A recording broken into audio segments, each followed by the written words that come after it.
Turpināsim ar otro vakara cēlienu. Un otrajā vakara cēlienā es gribētu aicināt jūs piedalīties īstenībā live ierakstā podkāstu epizodei. Jo mēs esam vienojušies, ka šis būs mūsu izbraukuma epizode. Tā kā, lai jums tā sajūta rastos pavisam tāda, kā tā parasti ir, kad es esmu studijā kopā ar savām runātājām, tad es gribētu teikt tā, čau, te Karīna. Paldies, ka tu arī šonadēļ klausies mūsu kārtējo epizodi Vairāk naudas kopā ar Karīnu Kulbergu. Un šodien tu esi pieslēgusies mums uz mūsu meetup diskusiju, kurā man būs ne tikai viena, bet šodien 3 brīnišķīgas viesas, un es gribētu jūs arī ar šīm viesiem iepazīstināt. Paula Biržniece, sākšu no tā gala. Čau, Paula! Čau, Karīna! Paula, jūs esat dzirdējuši mūsu podkāstā 3. epizodē. Paula studē medicīnu, topošā mediķe, digitālā satura radītāja. Man liekas, ka tu esi arī tā, kas ir pienaglojusi teicienu dipi, jā. Runājot par finanšu tirgiem un par to, kā tie finanšu tirgi staigā. Tā kā liels paldies, ka tu atnāc. Mūsu otrā runātāja Anda Asare. Anda ir Findei līdzdibinātāja. Man piedodies, mēs satraukusies, man jāpaskatās. Tu esi, protams, žurnālisti un Labs of Latvija redaktori, tā skaitā. Un tev šodien es pajautāšu vēl sākumā pāris ievadu jautājumus, jo pārējām abām runātājām mēs esam iepriekš tikušās jau podkastos, tad tevi vēl mēs pazīstam mazāk, tā kā tie jautājumi būs. Gunta Šulta, Gunta, čau! Čau. Gunta ir mūsu 10. epizodes viese, Madara kosmetikas vadītāja, un šodien atkal tieši tāpat kā toreiz izmantošu iespēju tev pajautāt gan jautājumus par tevi pašu un tavām pieredzēm ieguldījumos, gan varbūt mazliet arī kaut ko par tev Madara kosmetikas. Forši. Tā, nu labi, bet sākšu es, Paula, ar tevi. Un man tev pirmais jautājums ir tāds, pavisam vienkārši. Es padalījos savos šī gada stāstos, lielajos stāstos par naudu, un tad, lai mēs mazliet iesildamies, tu man esi jau tādu intrigu iepriekš sarakstoties iematus, pastāst mums, kāda tev ir bijusi šī gada naudas vasara. Es gan nokavēju mazliet tavu sākumu, bet man šķiet, ka mūsu vasaras piedzīvojumi vai vasaras naudas, varbūt kaut kādu pārdzīvojumu bija kaut kādā mērā varbūt līdzīgi, jo pavasarī mūsu... Vai. Jā. Jo pavasarī es vēršos pie Karīnas ar jautājumu, kad pastāst man par ETF-iem, jo man gribējās kaut ko vairāk un foršāk, un es tā ļoti apzinīgi arī, manuprāt, uz to gāju, līdz pienāca vasara, un tā kā mana šobrīd alga nāk no tā, ka es radu saturu Instagramā, kas nozīmē, ka es pelnu pa lielam tikai uz sadarbībām, kas nozīmē, ka mana alga nav vispār regulāra alga, man ienākumi ir super neregulāri, ir mēneši, kad ir super forši, un ir mēneši, kad ir super slikti, un vasara bija ļoti slikta. Es nezinu, kas pie tā bija vainīgs, jo saturu taisīja daudz, bet kā nāk tās kampaņas, tā viņas nāk tā sezoniāli. Un viss mans sapnis par ETF-iem aizgāja vienkārši vasaras izdzīvošanai, jo es sapratu, kad brīvie resursi vairs nav brīvie resursi, jo man nenāk šīs sadarbības, man burtiski nav alga, kas nozīmē, ka mans vienīgais iztikas avots bija mans drošības pilvens. Un līdz ar ko es esmu ļoti pateicīga arī tam, ko tu teici, ka tā ir nenormāla forša brīvības sajūta, ka tev ir, kur to naudu pasmelt. Un tad, diemžēl, tur aizgāja mana vasara. Protams, varu sev papluķēt uz pleca, ka man bija tas drošības pilvens, ka viņš nebija iztērējies labajos laikos vai koncertos, par ko mēs arī pieskārāmies mūsu epizodē. Bet, tad šobrīd es teikšu, esmu tādā drošības pilvena rehabilitācijas periodā, jo, lai arī man ļoti gribētos atkal tur akcijas vai ETF-us vai ko, tad es saprotu, ka šobrīd man pirmā prioritāte ir rehabilitēt un atdzīvināt manu drošības pilvenu, jo, kas to lai zina, varbūt kādreiz atkal sanāks kāds maziņš vai lielāks čepē. Forši, paldies, ka tu padalījies. Un es, protams, esmu ļoti priecīga dzirdēt, ka tieši tādā stadijā tu tagad esi, ka tu tomēr domā, kā viņu rehabilitēt, nevis kā uzreiz ielikt kaut kādos trakos lielos ieguldījumos. Tā kā es jūtos labi, par es ļoti forši malicis. Tā, Gunta, mans jautājums tagad būs tev. Un man gribās pajautāt, es mazliet arī padalījos par to, kādi ir bijuši mani šī gada spilgtākie ieguldījumi, kuriem veicies labi, kuri bijuši galīgie feili. Varbūt tu vari pastāstīt, kā tu šogad jūties par saviem uzkrājumiem un ieguldījumiem, vai tu vispār tam seko līdzi, un vai tevi vispār tas jebkādā veidā satrauc, kā viņiem iet. Jo es, starp citu, varu atzīties, es esmu diezgan ilgi investors un krājējs, bet mani tas ietekmē, manas sajūtas tas ietekmē, kā iet maniem ieguldījumiem. Es varu nereaģēt kaut kā ļoti asi, es varu neveikt kaut kādas impulsīvas pirkšanas, pārdošanas, bet vispār es emocionāli, man tas Trumps... Es piekrītu, es arī biju dusmīga uz viņu. Tas Trumps man tā kā izsita visu pavasarī no sliedēm. Kā ir ar tevi? Trumps neizsita man no sliedēm, bet droši vien es tajā skalā, ko rādīja tie investoru tipi, es esmu kaut kur tā kā dažādos punktos. Ļoti forši, jā. Tur nav konsekvences tajā, bet man liekas, es tev arī sarunā teicu, ka man nepatīk domāt par naudu, un tad, tā īsi atbildot, nē, es ļoti ikdienā nesakoju līdzi, bet kopumā tas gads ir bijis labs. Man ir bijis tā, teiksim, runāt par tādām ikdienas lietām, un es turpinu darīt to, ko es daru, es tā diezgan agresīvi, tā kā uzkrāt dzīvības apdrošināšanu. Kā viņš saucās pareizi, jā? Paldies, jā. Un tad paralēli arī nekustamais īpašums, kuram ir bijuši ļoti racionāli iegādes principi, bet kur vērtība turpina augt. Tā kā to es uzskatu drīzāk par tādu uzkrājumu, kuru nenoēd inflācija. Bet tad ir kaut kāds tas nelielais akciju portfels, kurā patiesībā ir gājis ļoti labi. Tur man nav tāds ģeniāls loģikas, kā es tam pieeju, bet es pieeju patiesībā, man liekas, kas ir... Šobrīd lasu vienu tādu stratēģijas grāmatu, ko sarakstīs dr. Rebeka Homks, un tā viena no tām pamata atziņām ir, ka tev principā pie jebkuras situācijas ir jāuzprasa, kā ir mainījusies situācija un kādas ir manas šī brīža, teiksim, pārliecības vai ticības arī, ko tu teici. Un, pēc tāda principa arī pieeja izvēloties tās individuālās akcijas, kurās investēju. Un tas vairāk ir, vai es ticu, ka šim ir ilgspējīga nākotne, vai es ticu, ka šis uzņēmums jau kādu iemeslu dēļ pastāvēs, jo viņam būs tiesības pastāvēt pēc gadiem, tur, teiksim, 10, 15, un kas ir tās priekšrocības pat konkurentiem, kāpēc viņi varētu būt veiksmīgāki. Un tad droši vien, šeit es tur, nezinu, gada griezumā, 2 gadu griezumā tā atgriežos pie tām savām ticībām, vai ko tu teici. Es to nedaru. Nē, tas nav tur man saruna ar sevi vai žurnāls, bet tāds sense checks, vai tas vēl joprojām ir tā kā taisnība, ko es biju iedomājusies, attiecībā uz šo uzņēmumu. Un tad pārbaudot to savu iekšējo hipotēzi, kas notiek apkārt un vēl joprojām ir tās konkurētspējas priekšrocības, tad es vai nu piepērku klāt, parasti piepērku klāt vai nepiepērku klāt. Es tā baigi aktīvi netreidojos. Ļoti forši. Un jā, es starp citu tajā pusē, kur tas jautājums nāca par to, kā zināt, vai tagad pārdot, vai ja tur ir krities tā vērtība. Un tad tas, protams, nav jābūt, tas nav par obligātu kaut kādu formātu. Tas ir ok, to tā kā tu teici, žurnālu tu neveido, īpaši pierakstu neveido.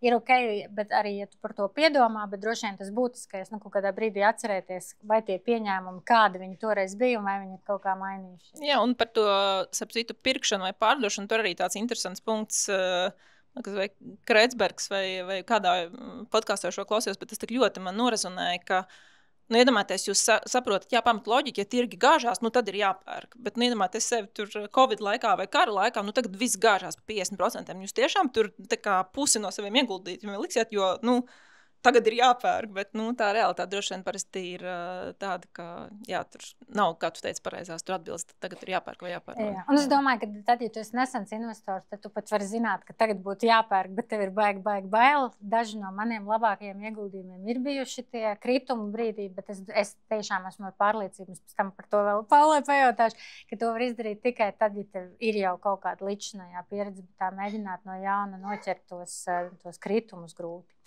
Labi, tad man sarunā gribās ļoti Andu iesaistīt.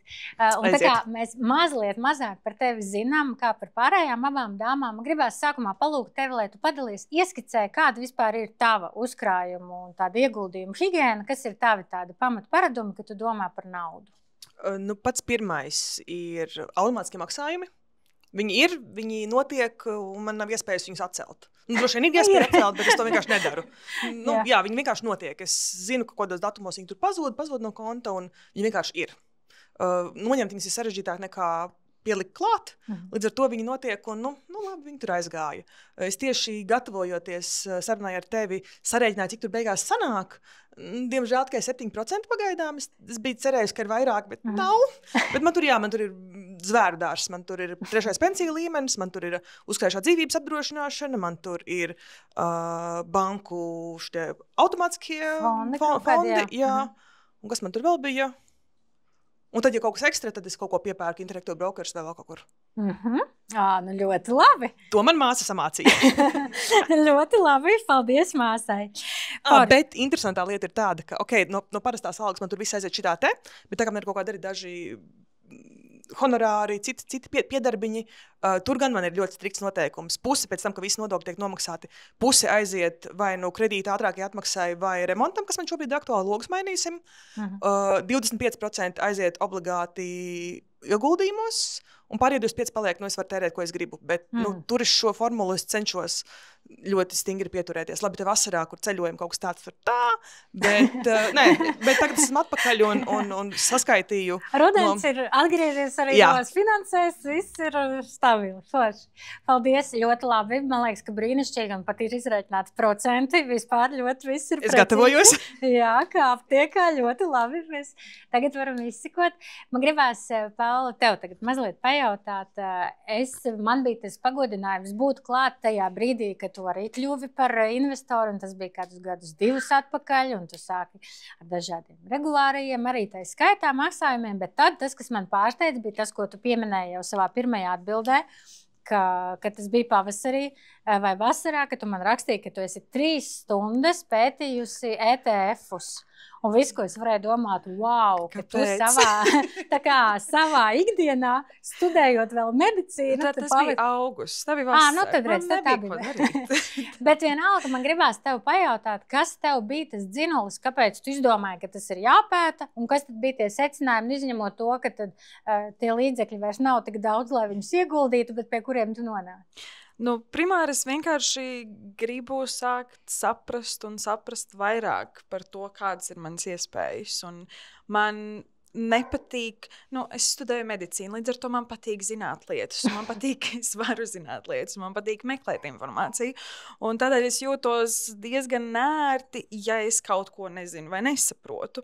Un tas bija primāri, kādēļ es gribēju, lai tu man ieskicē, un tad es sāku vairāk par to domāt, un pienāca tas augusts, kad man sāka parādīties e-pasti par sadarbībām, un man bija tāds, kur man būs iespējams brīvi līdzekļi. Un tad es ritīgi azartiski runāju ar savu ChatGPT, protams, jo viņš ir mans labākais sabiedrotais ātrajos jautājumos. Es gan nezinu, cik pareizi ir, bet arī tur man ir schēma, kā es viņam uzdodu jautājumus arī par finanšu lietām. Bet tad es tā 3 stundas aktīvi pētīju. Mēs jau ar ChatGPT salikām procentus un vēl kaut ko. Un tā man bija tāds, bet hei, tev praktiski vairs nav drošības pilvens. Un tad es uzrakstīju ChatGPT, cancel this. cik procentu man ir jāiegulda tagad savā drošības pilvenā. Un tad parādījās vēl citi mērķi, kur būs man jautājums tev, par ko es arī tev rakstīju. Jā. Bet viņi man nav atklājuši to jautājumu. Mēs paturējām, lai ir intriga, līdz ar to es nedaudz jau baidos šeit. Nav jābaidās. Man vēl ļoti patiks tas jautājums. Labi. Tad es ar prieku gaidīšu. Forši. Un par to, kur tu vēl smelies tās idejas, es gribēšu tev vēl pajautāt. Bet tas, ko es tagad gribu uzjautāt Andai, ir tas, parasti tas, ko es redzu, uzkrāšana, tā kā ir parasti tā lieta, kas mums veicas diezgan forši, diezgan veiksmīgi, bet, kad mēs tiekam līdz ieguldījumiem, tas nevienmēr norit tik ātri. Priekš tevis, kāds bija tas impulss, kāpēc tu vispār sāki domāt, es tagad gribu, kur man, piemēram, ir drošības pilvens, vai es tur krāju logu maiņai, vai vēl kaut kam, kas man ir svarīgi, kāpēc sākt ieguldīt? Kas priekš tevis bija tas? Mēs skaitam to uzkrājušo dzīvības. Skaitam. Tad man jāatzīstas, ka man vienkārši nelaida vaļā brokere un man bija vieglāk piekrist un atvērt to polisi nekā... Okay. Tas bija bet es tieši tagad, kamēr mēs sēdējām, apsies 10. gads. Brīnišķīgi, ka tev tā brokere piespieda. Jā, es gan apstījos tagad, ka droši vien tie procenti nav tik lieli, kā būtu bijis forši, kā pēc tavas schēmas, kā būtu feini un tā. Jā. Bet, nu labi. Bet, piedod, tavs jautājums bija? Nē, mans jautājums par to, kāpēc nevis vienkārši tikai uzkrāt, bet sāk domāt, nu tā kā paņemt. Pavisam godīgi, man vieglāk ir. Kas būs nākamais? Man vieglāk ir viņu nevis ielikt, teiksim, krājkontā un tā, ka, nu, tagad es krāju to naudu, bet ja viņi aiziet pavisam projām, es viņu neredzu. Pastāst, ko tur to domā? Nu, tā kā aiziet ieguldījumu kontā? Jā, viņa ir grūtāk pieejama, viņa ir neredzamāka kā visas pārējās naudas, līdz ar to man patīk nauda, man patīk viņu tērēt, man viņa viegli tērējas, un līdz ar to savā ziņā man šie te ieguldījumi ir kā garantija tam, ka es neiztērēju visu. Jā, nē, tas ir ļoti forši, kā reiz, ka tu padalies ar to savu pieredzi, jo man liekas, ka tā ļoti daudziem ir ar krājrīku. Es, piemēram, arī varētu, bet varbūt tik bieži nepārskaitīt turp šurp to naudu, bet es zinu, ka priekš manis katrs tas solīts pa vidu, kas ir, kas paņem kaut kādu laiku un piepūli, tad man viņš attur īstenībā vai liek divreiz pārdomāt par katru to pirkumu, ko es žēl to naudu. Jā, tieši tā, žēl paliek to naudu. Tad liekas, vai man tiešām to vajag. Par to, ka ieguldījumi par to var kalpot. Es vēl nebiju dzirdējis šādu lifehacku, bet ļoti labi. Paldies, ka tu padalījies ar to godīgo atbildi. Nu jā. Gunta, gribu tev pajautāt, es diezgan daudz runāju šeit par tiem mērķiem, par to krāšanu. Mērķiem ir dabīgie krājēji, kas saka, viņiem krājās tāpat baigi īzī, viņiem par to nav jāpiedomā. Es gan arī esmu ļoti dabīgs krājējs, bet redzu sevi, ka tad, ja es ieslēdzu klāt to mērķi, man tas ātrums uzreiz aiziet pilnīgi cits. Kā ir ar tevi? Vai tu krāji mērķiem, un vai tu vari padalīties, varbūt kādi ir tev tie aktuālie šobrīd mērķi uzkrājumiem? Godīgi? Tā tad nē. Ja godīgi, nē, es nekrāju mērķiem. Un es, ja godīgi, neatceros pēdējo reizi, kad es būtu krājusi mērķiem. Bet es nekrāju arī bailēm, vai tā man pamatmotivācija nav krāt bailēm. Un tā ir tāda, nu es nezinu, droši vien tāda vairāk pat higienas apziņa, ka tā ir viena no lietām. Es nezinu, es tur rūpējos par to, lai man būtu izglītība vai konkrēts dzīves komforts, un tad man šī liekas kā viena daļa no tādas higienas, nu, teiksim tā. Līdz ar to es neesmu definējis tāds ļoti konkrēts mērķis. Mēs esam runājuši ģimenē vairāk par tādiem ģimenes mērķiem, kam mums būtu jāsakrāj, tas ir vairāk, cik mēs gribam sakrāt priekš bērnu izglītībām, vai mēs gribam vispār sakrāt priekš bērnu izglītībām, varbūt viņiem ir jāņem kredīti. Ko jūs nolēmāt? Bakalaurs, jā, maģistrs, lai ņem kredītus. Okay. Bet vai un cik mums, teiksim, ir nepieciešams. Bet tas ir tādā vairāk ģimenes līmenī, tādi savi mērķi. Nē, nu es tā kā nedaudz iedvesmojos no Karīnas ar Poršu, bet jā, šādās kategorijās varbūt neesmu līdz šim domājis par to. Mēs varam braukt kopā. Easy. To mēs varam saorganizēt. Jā, tā kā vairāk tā man ir tāda ikdienas, nu tāds ongoing. Kas vienkārši notiek. Jā, labi. Anti, vai tu vari pastāstīt, kā tu izvēlies, tomēr, nu labi, bija brokere, kura tevi noķēra īstajā brīdī, tas bija pirmais impulss, bet tagad tu teici, ka kaut kādas akcijas tu arī pērc, kaut kādus vēl citus instrumentus, kur tu smēlies idejas tēt, ka tas ir vajadzīgs vispār? Pareklamēsim bankām, tur tādi kalkulatori, kur tu vari saprast, kas tev atbilst tavām vērtībām. Nu, gan riska apetītiem, gan vērtībām. Tur tas būtu viens.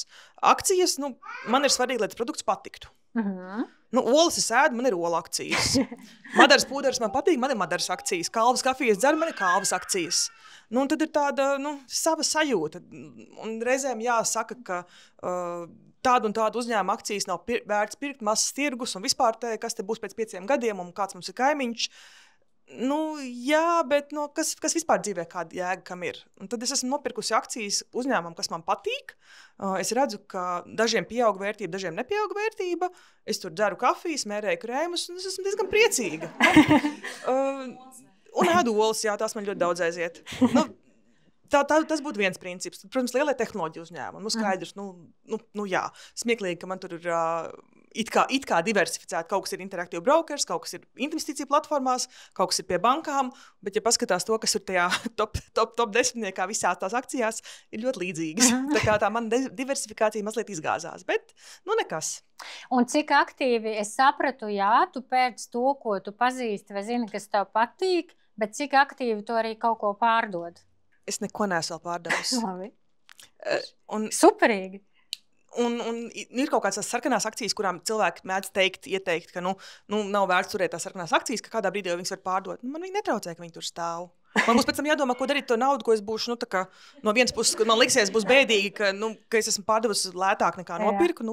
Viņš viņu jāparauda. No otras, tagad, kur viņu likt ETF-us nopirkt, turpatās tajā produktā vai pāriet uz citu platformu, to naudu pārskaitīt. Es vienkārši esmu laikam slinka mazliet. Man netraucē, ka tā nauda tur stāv. Es tev pilnīgi saprotu. Man ir tīri laba sajūta. Tā ir viena priekš manis arī no lielākajām problēmām. Man liekas, ka es iepriekšējā mītapā teicu, ka tas, kas man būtu jāizdomā, kā mazliet samazināt Amerikas, tā skaitā, protams, arī tehnoloģiju uzņēmumu to proporciju manos ieguldījumos. Un kā jūs domājat, ko es esmu izdarījis par šo vasaru? Es neesmu to izdarījusi, un tas galvenais iemesls ir tāds, ka es pat esmu meklējusi, ļoti domājusi. Tieši tā, ka es domāju, forši es pārdošu, bet ko tālāk, es gribu, lai tā nauda, jūs zinat, man tie 13%, ja? Man līdz viņiem kaut kā jātiek. Un tad es saprotu, man īsti alternatīvas nav, tāpēc es pagaidām palieku tur, kur esmu. Paula, kas tev ir tavā ieguldījumu groziņā? Un kas ir tavs mīļākais ieguldījums? Manā ieguldījuma groziņā ir tas, ko mēs nopirkām kopā pirms 2 gadiem. Karina ir mana finanšu feja krustmāte, tā es viņu saucu, jo ar viņas maģisko pieskārienu tapa un tika izvēlēti pirmie Robur fondi. Un tajos vēl joprojām man notiek automātiskais ieguldījums, un tieši tagad klausoties TV sapratu, ka man viņš ir jāpalielina. Jo tas arī, ko tu teici par to, ka ieguldīšana ir foršs veids, kā neiztērēt naudu, arī ļoti, jā. Un arī, ko es gribēju vēl pateikt par termiņu depozītu, arī to es izmēģināju, jo man vienkārši bija manā drošības pilvenā, bišķīt par daudz priekš mana tāda komforta, ka viņš ir brīvi pieejams, jo reizēm man uznāk tāds, wow, es varu visu, un es varu visos ceļojumos aizbraukt. Un tad es to naudu žuks iebāzu termiņu depozītā, un ļoti forši, jo tagad man tūlīt viņš nāk atpakaļ ārā, un tieši manam drošības pilvenam būs tāds labiņš būstiņš, tā kā man šeit superīgi. Bet mans mīļākais, protams, ir tas dipidi pirkums. Pastāsti tiem, kas nav dzirdējuši to epizodi, kas ir tās? Jā, aprīlī, kad bija tas lielais dips. Tā, kad tas trāms tur trakoja. Tad, kad tas trāms trakoja, es pamodos kaut kādā sestdienas rītā, tad šodien es pirkšu akcijas. Un es apsēdos pie datora burtiski halātā ar savu kafijas krūzi, man vajadzas, kur noteikti bija Harry Styles virsū. Un sāku skatīties, jo man jau pirms tam bija kaut kāds wishlists ar klasiskajiem, ko man arī bija ChatGPT, protams, ieteicis, kam to vajadzētu pievērst uzmanību. Un es skatījos, ka viens ir tāds paceļams, pa manai kabetē, kur es baigi nejustu to starpību, ja es šobrīd kaut ko nopirktu. Un šobrīd mana doma, kas ir pusgadu vēlāk, ir, kāpēc es nenopirku vairāk. Jo šobrīd man ir 64% plusā. Atklāj, kas tas bija? Man šķiet ļoti patīkami, vai ne? Un tādēļ tas dip ir ļoti pozitīvs tāds vispār visam manam portfelim. Vienmēr ir ļoti forši iet apskatīties, ka tur tā forši. Pat ja tie procenti varbūt nav tik iespējīgi, tāpat tā zini, ka ja es nebūtu tajā rītā piecēlusies ar tādu labu domu, tad man vienkārši nebūtu. Tas varbūt šis citu, kas ir interesanti, atskatoties atpakaļ, tas, ko var redzēt datos, ka šogad tajā aprīlī tas kritums un viss tas satraukums ar tarifiem, patiesībā tur bija ārkārtīgi liels cilvēku skaits, kas izmantoja šo kritumu, jo ja mūs ļoti vienmēr tur, varbūt salīdzinām Covid, droši vien visus ļoti sabiedēja un nevarēja tik ātri saorientēties investori, vai, protams, kara sākums, tad šis kritums šogad bija tāds, kur iesaistījās daudzi, arī tie mazie, tie sauktie retail, tie privāti investori, līdzīgi kā tu, un es domāju, šobrīd jūs droši vien esat tiešām priecīgi.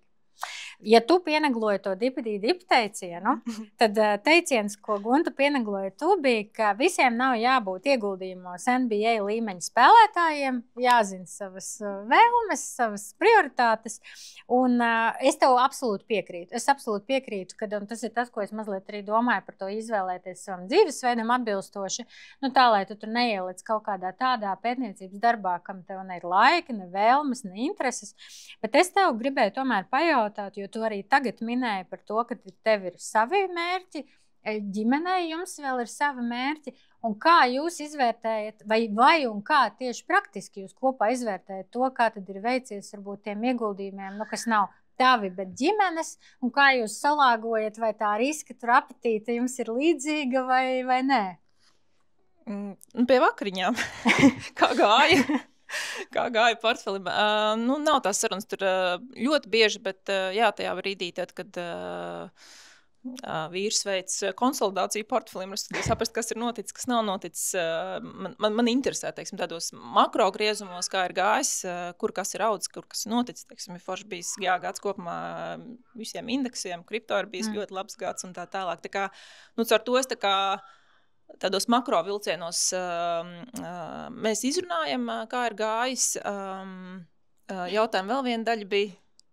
Nē, man liekas, ka tas interesantākais ir tas, kā tu zini, piemēram, ļoti labs piemērs, tu teici par kripto. Piemēram, kad varbūt ka tas ir, piemēram, ārpus tavas komforta robežas, kur tu gribētu es kā piemērs, es nezinu, vai tas tā ir, kur tu gribētu, piemēram, ieguldīt bērnu naudu tai bakalaura izglītībai. Un tas tā ir, bet par tiem principiem runājot, prasīt par tiem principiem, to gan mēs tur izrunājām, principā, kas ir tur tie pamatu uzstādījumi, bet, atkal, droši vien tas portfels ir gan sabalansēts un ar mazāku procentu riskanto vai principā mazāku procentu tajos ieguldījumos, kas ir ar augstu procentu atdevis, bet ienesīgumu, bet līdz ar augstiem procentiem nāk augstāks risks. Un tad ir kaut kāda bāzes daļa, kas ir daudz paredzamāka, pārskatāmāka ar varbūt tur vidēju ienesīgumu.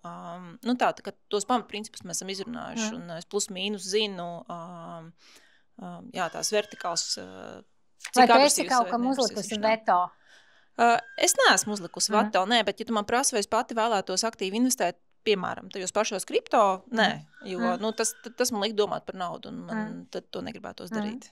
Jā. Nē, es vienkārši domāju, ka visticamāk arī šodien šeit ir kādas dāmas, kurām ir līdzīga situācija, kur ir kaut kāds ģimenes kopējais ieguldījums, kur vienkārši ļoti interesanti, kā notiek praksē tā izsakošana, tāpēc es mazliet arī tā tev pavētīju. Viņš tāds valdes līmeņa apspriedis pie vakariņu galda, kā ir gājis pa gadu, bet aktīvāk, mans vīrs noteikti sako līdzi. Jā, forši. Labi. Paula, pastāstīja, kā tad tu tagad dari ar to mākslīgo intelektu? Tu teici, ka tev ir kaut kāda forma, kā tu viņam prasi? Visas manas noslēpumus. Visus tās stāsti? Tavam labākajam draugam. Nē, tādu vārdu labāk nevajag izmantot, bet es piekrītu, ka viņš ir labs draugs man. Es pa lielam saku viņam tā, esi mans finance bro, bet lūdzu, esi reasonable, lai nav tur nekādas uhunah, un lai viņš tādā foršā saprotamā valodā pastāsta, kas šobrīd ir top 5, piemēram, ETF pasaulē, kas šobrīd varētu man interesēt. Un viņš izmet. Un tad nāk man zinātnieki cepurīt galvā, jo tad es googlēju. Tad tu tomēr pārbaudi, ko... Nē, tad man mieras, viss labi. Protams, ka es pārbaudu. Es palasu, ko raksta Yahoo Finance par viņiem. Tad es atveru savas bankas aplikāciju un papētu tur, kā ir bijis pēdējos 2 gados vai pēdējā pusgada laikā. Un tad es uzdod viņam jautājumu, bet vai to nešķiet, ka šeit ir pārāk viss, piemēram, uz tehnoloģijām, vai to nešķiet, ka vajadzētu kaut ko no citas daļas paņemt, kā viņš teica, very good question. Un es, paldies, zinu. Un tad es papētu vēl kaut ko citu. Un tā mēs turp un atpakaļ sarunājamies, un to es nonācu pie kaut kādiem top 3, kas man bija, bet tos es šobrīd uzliku uz pauzītes un višlistā. Vienkārši skatos, kā viņiem tur forši iet šobrīd. Labi, ļoti labi. Tad tu man esi nomierinājusi visus, tagad varēšu mierīgi gulēt. Man likās ļoti forši, Šanta, tev bija komentārs, tad, kad mēs tagad tev uzaicināju piedalīties šajā panelī, ko tu man iesūtīji, man ārkārtīgi interesē. Tas, ko tu man uzrakstīji, ka tu esi tā draudzene, kas savām draudzenēm saka, pirms piekrītiet uz kādu projektu, pajautājiet man, un tā rezultātā no tā projekta viņas paprasa vidēji 30% vairāk nekā iepriekš. Kaut tas notiek biežāk. Pastāsti, kā tas notiek? Pirmā reize bija tāda, mēs bijām pie manas draudzenes, mēs bijām vasaras mājā, un viņas dzīves partnerē tieši bija pēc 5 minūtēm tikšanās konsultācija, strauji vajadzēja pieņemt lēmumu par to, vai veikt konsultāciju un par kādu cenu. Cik lai prasa? Cik tu paprasīji pagājušreiz? X. plus 30, kas tu traka? Es saku, kā, ir vasara, tev ir atvaļinājums. Viss normāli. Vai tu gribi strādāt? Nepārāk, vasarā atvaļinājums. Tad pasaki, pieliec klāt 30%, bet baigi daudz būs. Es saku, saņemies, viņiem tev vajag. Un tas tā arī beidzās, kāds nepamirkšņot, viņi piekrita tik samaksāt. Līdz ar to tas sākās kā joks, un ik pa laikam tagad, ka kāda draudzene, man patīk, ka šīs sarunas par naudu kļūst atvērtākas, un reizēm, ja sevišķi intelektuālā darbā, cik kas maksā, neviens nekad nerunā un nezinu, un tad reizēm, cik tu prasīs par šo darbu? Reizēm pasaka, un tad es saku, zini, pa maz. Un es saku, vai pierēķināju nodokļus, vai pierēķināju, cik stundas prasīs. Visu kopā paliekot, saku, saņemies. Saņemies. Labi, šoreiz aizsūtīju tādu rēķinu, nākamreiz, saņemies, paprasi man, un es tevi samudināšu paprasīt vairāk naudas. Un tas reizēm piepildās, un man ļoti liels prieks par to. Vai tu redzi, ka tas bloks, mēs ar tevi podkāstos diezgan daudz esam runājuši, spēt paprasīt to naudu, iedrošinājums ir viens parunāt, ar kādu kā tevi zvanam, tad, kad mums tas jautājums zvanam, bet kas vēl ir tāds, kas ir, es nezinu, tev nāk prātā kaut kāds pirmais jautājums, ko uzdot sev, tad, ja tu esi tajā brīdī, kurā tu zini, ka, it kā varētu, bet kaut kā, kā man tur saņemt. Man pašai ir viens likums tāds, ka vai es baigi gribu šo te naudu, vai es gribu šo projektu baigi, un kas būtu tā summa, kad es viņu ļoti, ļoti gribētu, un kurš ir, labi, mazliet no otras puses, ja ir sagurums un negribās, tad, jānosauc lielāku summu, tad varbūt neviens negribēs maksāt, grib maksāt. Bet iedrošinājumam... Man šeit, kas ir sliktākais? Pateiks nē. Un tad tu tāpatās varēsi piekrist par to oriģinālo cenu. Jo man ir tieši tas pats, man vienmēr pašai ar sevi ir tā loma, kad pats varbūt pajautāt vairāk, jo 50% gadījumu piekritīs, 50% gadījumu pateiks, nē, mēs varam tikai par oriģinālo. Paldies. Jā, un tā tas strādā. Un, ir forši runāt par naudu, ir forši prasīt naudu, un reizēm, līdzīgi kā ar investīcijām, apdomāšanās. Tev ir jāapdomājas nevien to, kur tu liksi to savu naudu, bet arī cik tu gribēsi par savu darbu. Un tad, kad tu mazliet apdomājies, cik daudz laika to tas prasīs, un sevišķi tiešām, kad ir kaut kas tāds, it sevišķi nav kaut kas darīts tāds, ka kaut kas liels, un tev tiešām jāprint gan tās stundas, gan cik daudz kompetences tev tas prasīs, gan visu tavu 20 gadu pieredzi, kas ir tajā, lai varētu šo pakalpojumu sniegt. Tad saliekot visu kopā, un beigās sanāk tā, ka, jāprasa visu 40, 50% vairāk. Ok, ļoti labi. Tātad gan tas, kad ir vienkārši reizēm jāmēģina, jāsaņemās tā drosme, gan arī var arī to analītiku. Tā skaitā pielikt un bišķiņ parēķināt, ko tas ir. Tad, kad tā drosme nestrādā un ļipa trīc, ka liekas, ka būs par traku un par daudz, tad ir jārēķina. Un tad beigās sanāk, ka jāprasa vairāk vēl. ļoti labi. Paldies. Gunta, man jāprasa, es nevaru neizmantot to situāciju, kad tu šeit esi, un, protams, arī kā Madara kosmetikas vadītāja, es esmu ik pa laikam šo to runājusi arī par Madara kosmetikas akcijām, tā skaitā. Kā tu pati redzi, kas šobrīd ir priekš jūsu uzņēmuma tās lielākās iespējas un lielākie izaicinājumi, ar ko jūs saskaraties? Priekš varbūt vairākām no mums, kā esošām akcionāriem vai topošām vai akcionāriem. Kā tu to saredzi šobrīd? Tu man atsūtīs tā domāju, tas tāds garš jautājums, ko ietērt vienā paragrāfā, bet mēģināšu. Droši vien tā pamata atbilde uz abiem jautājumiem būs izaugsme.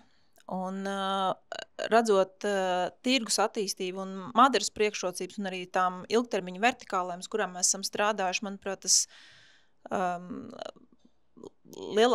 tā lielākā iespēja ir tieši augt un jau atrast jaunas nišas, jaunas auditorijas, jaunas kanālus, un tajā pat laikā esot biržā listētam uzņēmumam, tas paģēra sevi arī, cik agresīvi mēs to varam darīt, atgriežoties pie investīcijām, cik agresīvi mēs gribam likt likmi uz kādu no šiem te kanāliem. Un tas vienlaicīgs arī šī straujā izaugsme ir arī izaicinājums, par kādu cenu tā nāks, un vai mēs viņu sasniegsim, vai mēs sasniegsim visos eksperimentos, nesasniegsim visos eksperimentos, kas ir ļoti, ļoti normāla daļa no jebkura uzņēmuma cikla, sevišķi esot super dinamiskā industrijā.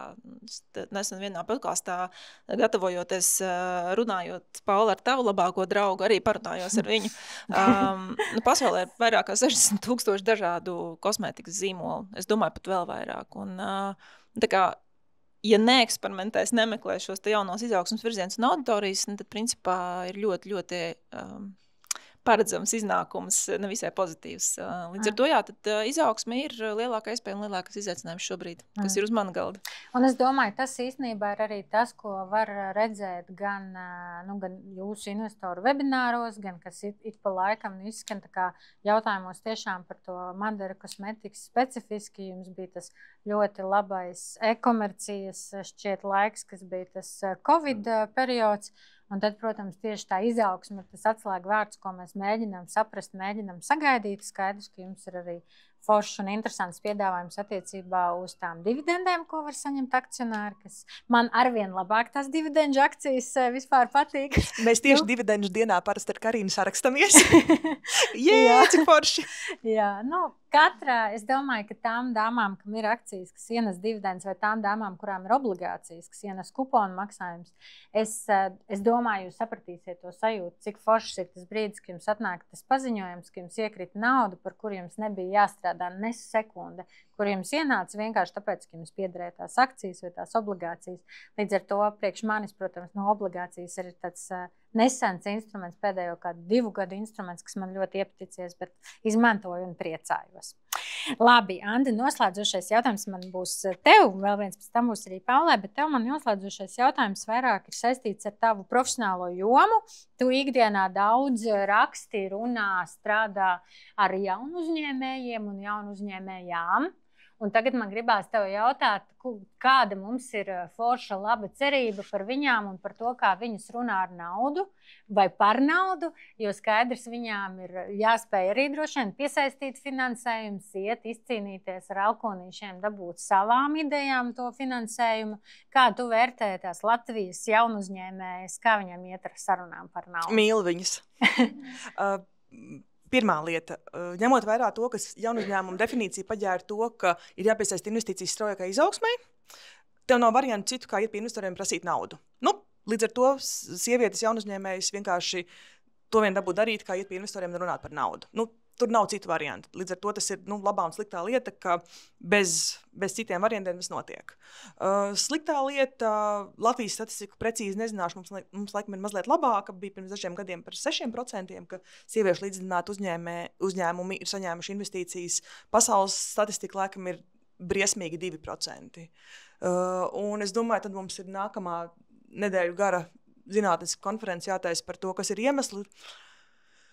Vai iemesls ir tas, ka vīrieši negrib dot sievietēm naudu un neuzticas viņu idejām, vai iemesls tas, ka sievietes savas idejas prezentē pieticīgāk un netik ambiciozi kā traki vīrieši, kā Ilons Masks, nav atbildes uz šo jautājumu. Tas ir super sarežģīti, tur ir droši vien daudzi objektīvi un neobjektīvi un ļoti subjektīvi iemesli, bet labā lieta ir tā, ka nav variantu. Ir jāprasa nauda un agrāk vai vēlāk jau tā nauda nāks. Kas tu redzi ir tā atslēga, lai varētu to vieglāk darīt? Sieviešu vadīt fondi. Ja sievietēm ir nauda, ko dot citām sievietēm, tas ir mazliet labāk nekā vīriešu vien vadīt fondi. Tāda ir pasaule. Mēs skatāmies, runājot par to, vai tu līdzīgi kā investīcijās, vai tu identificējies ar to uzņēmumu, un otrs, ja tu atver mājaslapu, un tur ir 7 vīrieši uzvalkos 45, 50 ar brillēm un dusmīgu sejas izteiksmi, un tad tu zini, ka, visticamāk viņi spēlē golfu, kaut kur pīpē cigārus, un tev ir jāiet uz vakariņām 10 vakarā, ka tev bērni jāliek gulēt, kurš grib ņemt naudu no tādiem cilvēkiem. Labi, tev vajag naudu no viņiem, bet tu neidentificējies ar tādu partneri, jo tas ir partneris. Tā nav runa par to, ka tas ir labais vecētiņš, kas tev izsniedz naudu. Tā nauda ir jāatpelna atpakaļ. Un ja mums būs vairāk fondi, kuros ir arī šajās te bildītēs, kur ir cik partneri būs arī kāda sieviešu seja, un īstenībā investīcijas ir bizness. Jaunu uzņēmumu investīcijas ir totāls bizness, tā nav nekāda labdarība. Un arī fondi ir ieinteresēti tajā, lai viņiem šajā portfolio partneru sarakstā parādās sievietes, jo tā ir konkurence nevis tikai par to, kurš dabūs investoru naudu, bet arī konkurence par to, kurš investors dabūs foršākos startupus. Ļoti labi. Es jūtu, ka tā kā mēs... šī ir tēma, par ko es varu ļoti daudz un dikti. Un man ļoti uzrunāja tas, ko tu teici par to identitāti, par to, ka tev ir kāds, ar ko tu vari identificēties. Tas lielā mērā ir tas iemesls, kāpēc es saprotu, ka man ir jārunā arī tajā šī jaunas kontekstā, kā man, kā Karīnai, ka kaut kur es labprāt reizēm varbūt aizslēptos aiz bezpersoniskākiem postiem vai bezpersoniskākām ziņām. Un tāpēc es esmu bezgalīgi arī pateicīga visām dāmām, kas piekrīt gan jums trim, kas piekrīt šodien par to runāt, kas nāk uz podkāstiem par to runāt, jo tā ir baigā jauda ieraudzīt, kāda var būt, cik, labi, sievietes vispār ir lauvas, tas ir skaidrs, bet cik daudzšķautņainas mēs varam būt, un ka mēs, jūs visas, katra esat investori, jūs visticamāk esat katra, pilnīgi savu identitāti būtību, bet, ka mēs sākam atpazīt tajos investoros, mēs ieraugam tur sieviešu sejas, tas ir brīnišķīgi. Tas ir ļoti, ļoti vajadzīgs. Tā, labi, un tagad pēdējais pasauli glābjošais jautājums, Paula, ir tev. Man ir tāds jautājums, saki lūdzu, kāpēc pasauli glābjošais, jo kaut kādā mērā mēs te nerunājam par vecumu, bet tomēr tu esi droši vien jaunākā šī, tā skaitā paneļa dalībniece, un man gribās tev pajautāt, vai tās sarunas tev ne tikai ar savu labāko draugu, mākslīgo intelektu, bet arī ar tavām draudzenēm, tavā burbulī, vai viņas raisās, vai viņas notiek, vai viņas vispār tur ir. Kaut kādu cerību man iedod. Es redzu pēc tavas sejas, ka būs tā vidēji, bet iedod man kādu cerību. Nav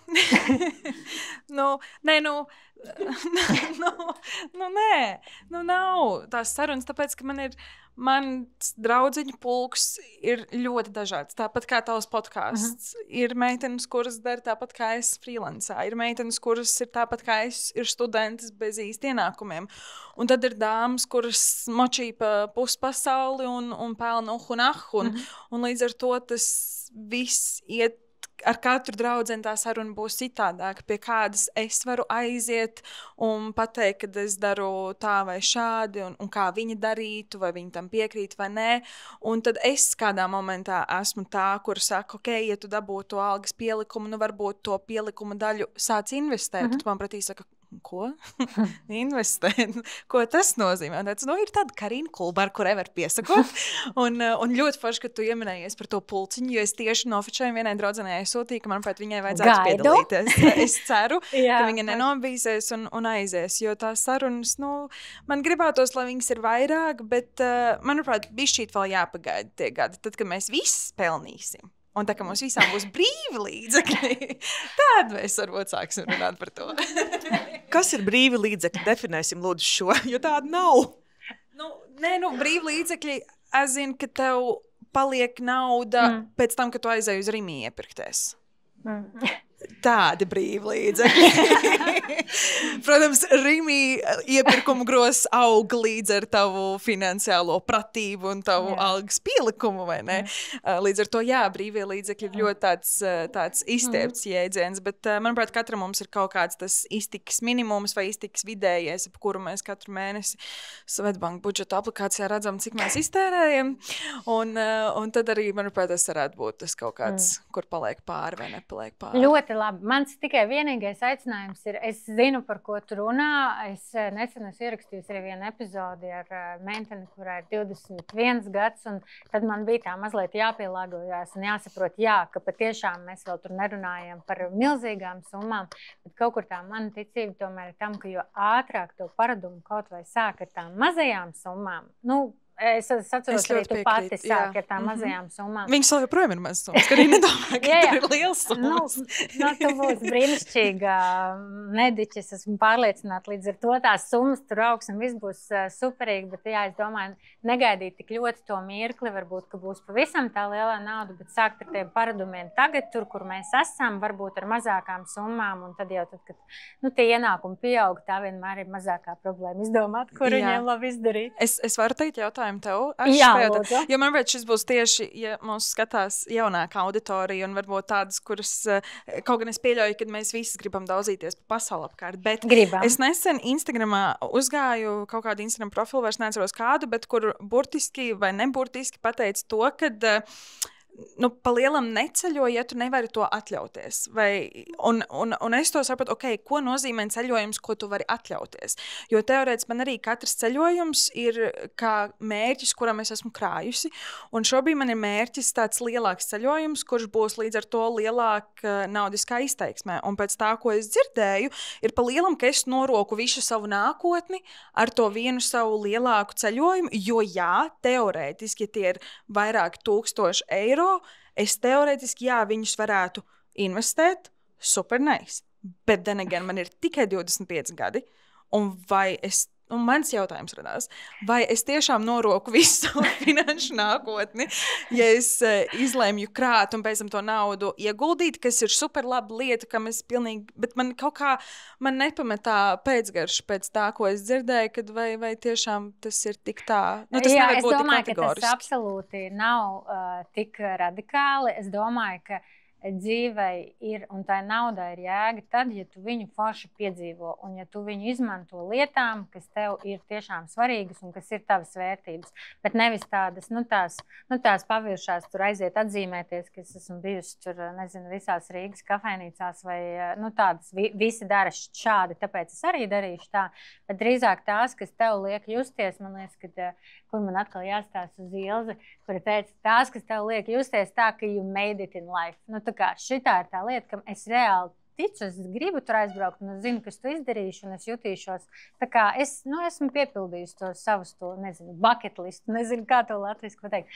Līdz ar to man liekas, ka ja tas ir tiešām priekš tevis tas mērķis, un tu redzi, ka tas tev iedod foršu labu dzīves piepildījumu, es domāju, ceļo un krāja ceļojumiem ar lielāko prieku. Un ar nosacījumu, ka es tāpat turpinu automātiskos maksājumus un turpinu būvēt savu drošības pilvenu, ka tas ir vēl atsevišķs procentiņš. Ja mums būtu visi latviešu dāmas 25-gadīgās topošās mediķis ar šādu atbildību par finansēm, es domāju, mēs jau būtu tā kā super high un forši ap, bet es jau domāju, ka ir jākrāj tiem mērķiem, kas tev ir pa īstam, tai naudai ir jākalpo te, nevis otrādi, tā kā, ka tu tur visu laiku arī viņu kaut kam krāj tajā nebaltai dienā un beigās tev viss apnīk un tu izdari kaut ko, kas vispār nav ne par tavu mērķi, ne par tavām vērtībām. Tā kā viss forši. Paldies. Paldies tev. Es gribu pateikt jums katrai lielu paldies par piedalīšanos šodienas sarunā. Man bija ļoti, ļoti interesanti ar jums sarunāties. Anda, man liekas, ka man ir jāizķer uz to garo podcastu sarunu. Jā, man arī tā šeit vajag. Paldies visiem tiem, kas klausījās klātienē. Paldies tiem, kas klausījās mūsu regulārajā iknedēļas ierakstā. Un tiekamies jau nākamo nedēļu. Čau, tā!